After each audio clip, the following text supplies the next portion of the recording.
Hello students, आप सभी का क्लास में स्वागत है।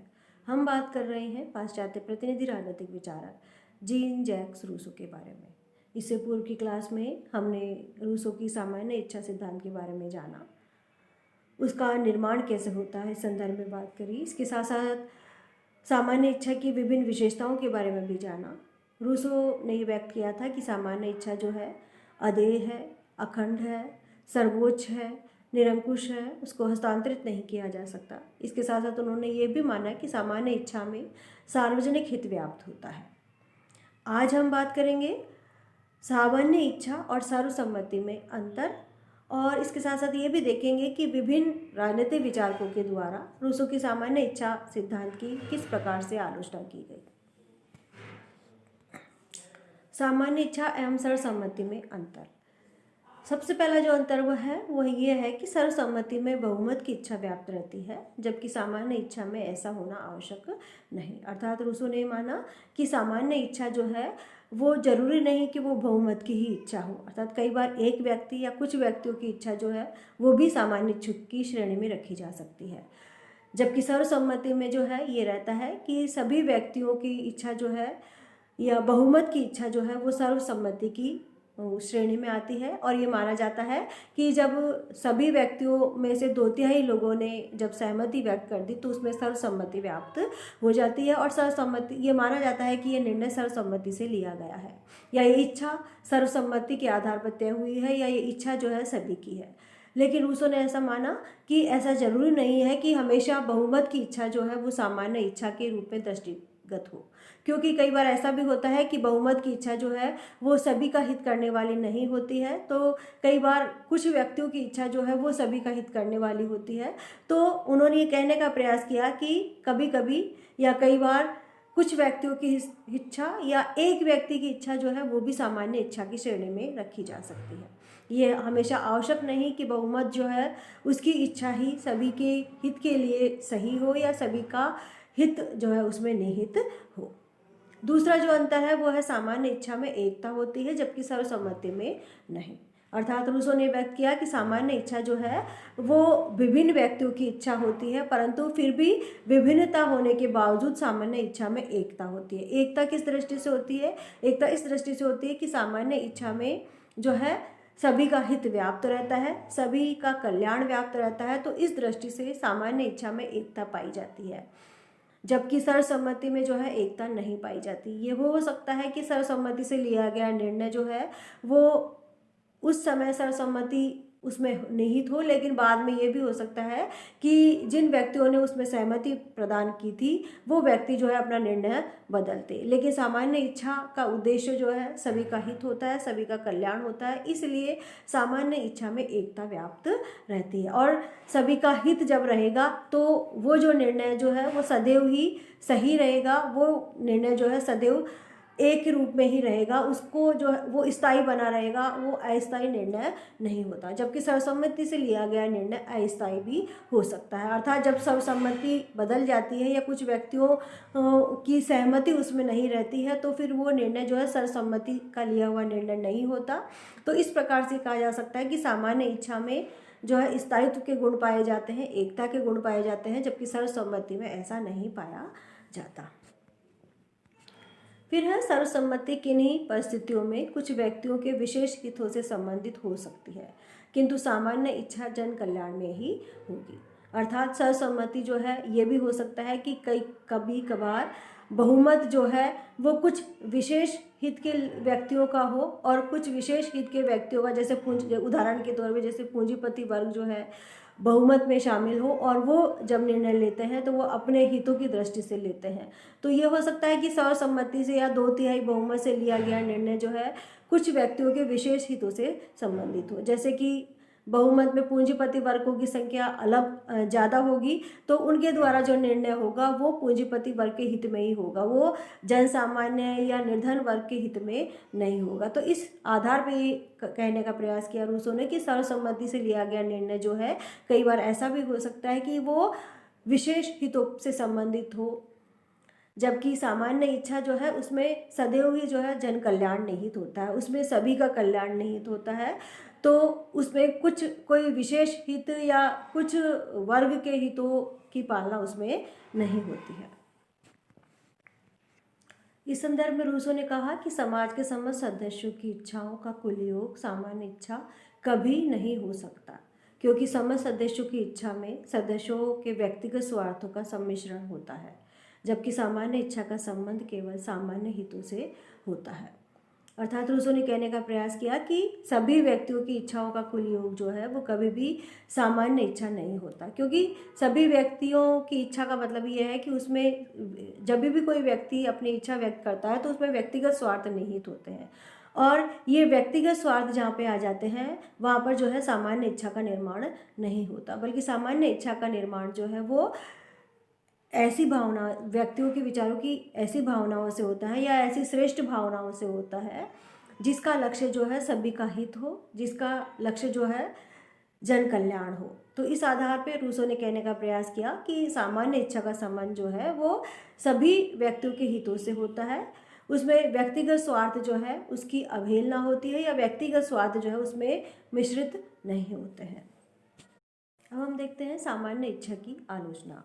तो रूसो के सामान्य इच्छा सिद्धांत के बारे में विभिन्न राजनीतिक वैज्ञानिकों के दृष्टिकोण जो है वो अलग अलग है, या उनकी विचारधाराएं जो है इस संदर्भ में अलग अलग दिखाई देती है। कुछ विद्वानों का ये मानना है कि रूसो का सामान्य इच्छा का सिद्धांत जो है वो राजनीतिक दर्शन में बिल्कुल ही अव्यवहारिक है, अस्पष्ट सिद्धांत है।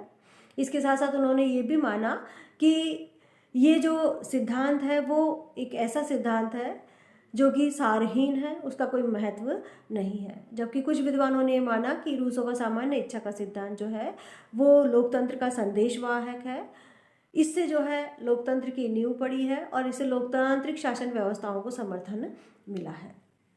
तो हम आलोचनाओं के में देख रहे हैं। आलोचनाओं में सबसे पहली आलोचना है अस्पष्ट एवं अव्यावहारिक। अर्थात आलोचकों ने माना कि रूसो का सामान्य इच्छा का जो सिद्धांत है वो नितांत अस्पष्ट है और अव्यावहारिक है, क्योंकि उन्होंने ये कहा कि रूसो जो है ये बताने में समर्थ नहीं हुए कि सामान्य इच्छा का निर्माण कैसे होगा, या सामान्य इच्छा है क्या, या वास्तविक रूप से सामान्य इच्छा जो है किस रूप में प्रदर्शित होती है। तो इस संदर्भ में विभिन्न विचारकों ने माना कि उनका ये जो सिद्धांत है वो अस्पष्ट है, ये निर्धारित ही नहीं किया जा सकता कि सामान्य इच्छा है क्या, और अव्यावहारिक भी इस रूप में है क्योंकि सामान्य इच्छा का निर्धारण जो है वो उसकी कोई निर्धारित विधि नहीं है, उसकी कोई जो है स्पष्ट व्याख्या नहीं की जा सकती कि सामान्य इच्छा है क्या। तो इस संदर्भ में वेपर ने कहा कि जब रूसो हमें सामान्य इच्छा का पता ही नहीं दे सकते तो इस सिद्धांत के प्रतिपादन का लाभ ही क्या हुआ।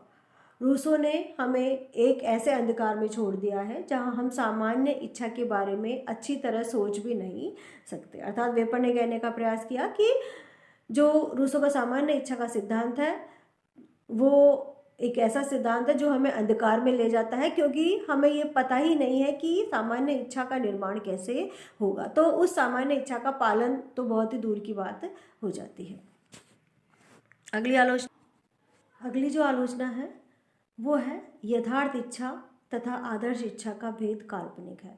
अर्थात रूसो की सामान्य इच्छा की पृष्ठभूमि में उन्होंने यथार्थ इच्छा और आदर्श इच्छा का भेद किया था। ये माना था कि यथार्थ इच्छा जो है वो होती है व्यक्तिगत इच्छा, अर्थात व्यक्ति की तुच्छ इच्छा जिसमें उसका स्वयं का हित निहित होता है, उसमें सभी का हित निहित नहीं होता है। जबकि आदर्श इच्छा वो होती है जिसमें सभी का हित निहित होता है। तो आलोचकों ने माना कि आज सामान्य इच्छा का निर्धारण करने के लिए यथार्थ इच्छा और आदर्श इच्छा में भेद करना बहुत ही मुश्किल है, क्योंकि ये चीज़ें जो है काल्पनिक है, और व्यक्ति जो है चाहे आदर्श इच्छा की बात की जाए या यथार्थ इच्छा की भी बात की जाए, व्यक्ति की जो समस्त इच्छा जो है वो स्वहित से प्रेरित होती है और व्यक्ति स्वयं का हित देखते हुए ही अपने विचार रखता है। तो इस आधार पर व्यक्ति की इच्छा में या व्यक्ति की विचारधारा में अंतर नहीं किया जा सकता कि कौन से विचार जो है उसको आदर्श इच्छा में शामिल किया जाए और कौन से विचारों को उसको यथार्थ इच्छा में शामिल किया जाए। तो इस प्रकार से आलोचकों ने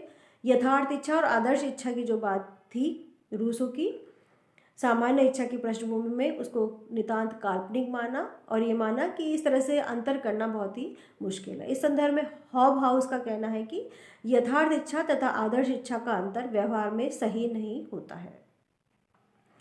तीसरी जो आलोचना है वो है सामान्य हित की व्याख्या संभव नहीं है। अर्थात विभिन्न विचारकों ने माना कि सामान्य हित की जो है व्याख्या संभव नहीं है। कई बार ये भी होता है कि हम ये मान लेते हैं कि ये जो कार्य है या ये जो निर्णय है या किसी भी नीति के निर्धारण से पूर्व हम ये मान लेते हैं कि ये नीति जो है वो सामान्य हित की दृष्टि से सही है, या ये नीति जो है या ये योजनाएं जो है वो लोक कल्याणकारी सिद्ध होगी। लेकिन जब उनको लागू किया जाता है, उन नीतियों का पालन किया जाता है, तो ऐसा भी होता है कि वो जो योजनाएं या जो नीति है या जो निर्णय लिए गए हैं सामान्य हित को देखते हुए, वो सामान्य हित में जो है सक्षम नहीं होते हैं, सामान्य हित करने में वो सक्षम नहीं होते हैं।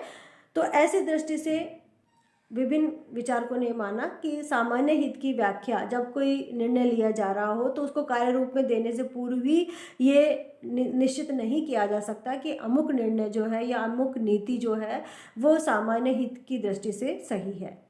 तो इस अर्थ में उन्होंने ये कहा, विभिन्न आलोचकों ने, कि सामान्य हित की व्याख्या करना संभव नहीं है। इस संदर्भ में मॉर्ले ने कहने का प्रयास किया कि रूसो ने कोरी बहस में अपना समय नष्ट कर दिया है। अर्थात मॉर्ले ने कहा कि रूसो का जो ये सामान्य इच्छा का सिद्धांत था और उन्होंने सामान्य इच्छा को जिस प्रकार से परिभाषित करने का प्रयास किया और सामान्य इच्छा के निर्माण में उसकी पृष्ठभूमि में यथार्थ इच्छा और आदर्श इच्छा की जो बातें करी, वो नितांत जो है उन्होंने जो है कोरी बहस के माध्यम से नितांत रूप से अपना समय जो है नष्ट ही किया है। अगली जो आलोचना है वो है निरंकुश तथा अत्याचारी राज्य का पोषक। अर्थात आलोचकों ने माना कि रूसो ने जो है सामान्य इच्छा सिद्धांत का निर्माण जो है समस्त जनता के हित के लिए किया था और उन्होंने जो है ये माना था कि समझौते के माध्यम से समस्त जनता जो है अपने अधिकार और स्वतंत्रताएं जो है वो सामान्य इच्छा के समक्ष प्रस्तुत कर देगी या उसके समक्ष जो है समर्पित कर देगी। लेकिन आलोचकों ने ये माना कि उन्होंने एक जगह या एक स्थान पर तो ये भी कहा है कि सामान्य इच्छा का निर्धारण करना शासक का कार्य होगा। लेकिन कई बार ये भी हो सकता है कि शासक यदि निरंकुश हो और अत्याचारी हो या अनैतिक प्राणी हो तो वो जो है स्वार्थ हित को या स्वयं की इच्छाओं को जो है सामान्य इच्छा का रूप देकर उसको जो है लागू करना चाहेगा। तो ऐसी स्थिति में निरंकुश और अत्याचारी राज्य की स्थापना होगी। इसके साथ साथ उन्होंने ये भी कहा कि जब जनता तो इस बात से समझौते से बंधी हुई रहती है कि वो अपने समस्त अधिकार और स्वतंत्रताएं जो है वो शासक को सौंप देती है, तो इस स्थिति में सामान्य जनता जो है वो शासक के विरुद्ध कोई भी जो है निर्णय नहीं ले सकती है।